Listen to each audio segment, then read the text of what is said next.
Let's start with the quarterbacks. Let's start with the most surprising pick of the evening. The LA Rams have found Matthew Stafford's successor. It is Alabama quarterback Ty Simpson. He is taken 13th overall in Pittsburgh, a move that has led to a firestorm of reaction. And I kind of like it. It makes a ton of sense for the LA Rams to do it. It was a badly kept secret that LA really liked Ty Simpson all throughout this process. But once they traded away 29 in order to land Trent McDuffie, nobody thought that they would possibly take Ty Simpson with the 13th pick. That's exactly what LA does. But it is important to remember, for the context of this conversation, that they did in fact have 2 first-round picks. The TV broadcast reacted by saying, oh, there's going to be some real problems in LA because this isn't a move that helps this year's team.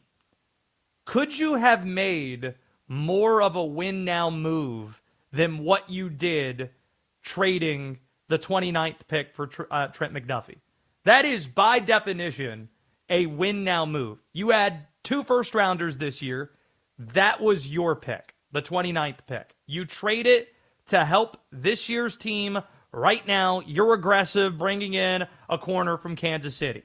This was seen as a bonus pick. It's a bonus pick because Atlanta's now fired front office decided to surrender this year's pick, number 13, in order to select 26th a year ago and take a second edge rusher of that round.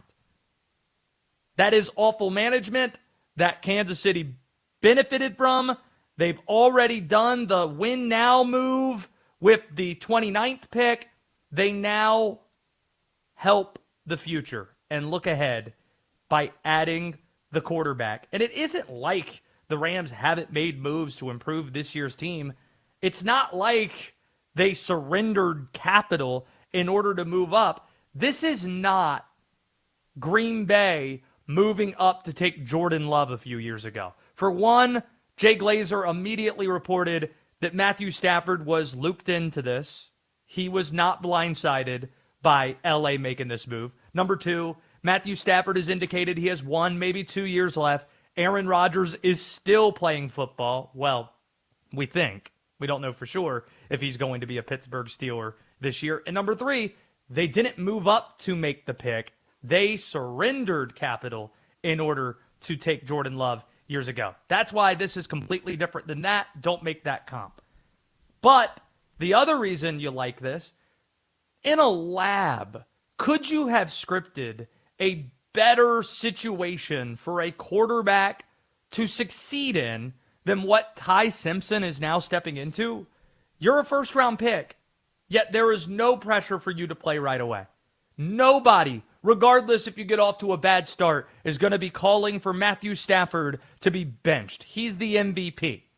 You get to sit behind him. You have Sean McVay as your head coach, who's seen to be the best offensive mind in football. You have Puka Nacua, who might be the best offensive player in the sport, and he is younger. You could not have scripted this better if you were in a lab, if you were in Hollywood trying to write the best way to support a quarterback. And if you really dig into Simpson's background, there is so much to like about him. He was viewed as a Heisman frontrunner at the start of November. This is forgotten about because the college football season has gotten so ungodly long.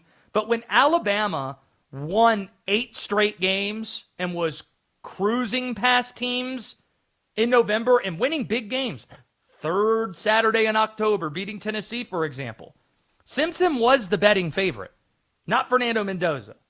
Alabama was in a great spot, and it's pretty obvious to anybody who was paying attention that Simpson was a different player during the college football playoff than the guy we saw the first couple months of the season. He didn't make excuses about it, but obviously he was banged up. This isn't some scrub. He's a 4-year player at Alabama. He's a former 5-star recruit brought in by Nick Saban, developed there. There's obviously talent. And now the talent that goes from Alabama and Nick Saban to Kalen DeBoer and playing and developing for 4 years in the fishbowl that is Alabama football now is in a lower pressure situation, lower stakes, and gets to learn behind Matthew Stafford and Sean McVay. There's a lot to like about this move.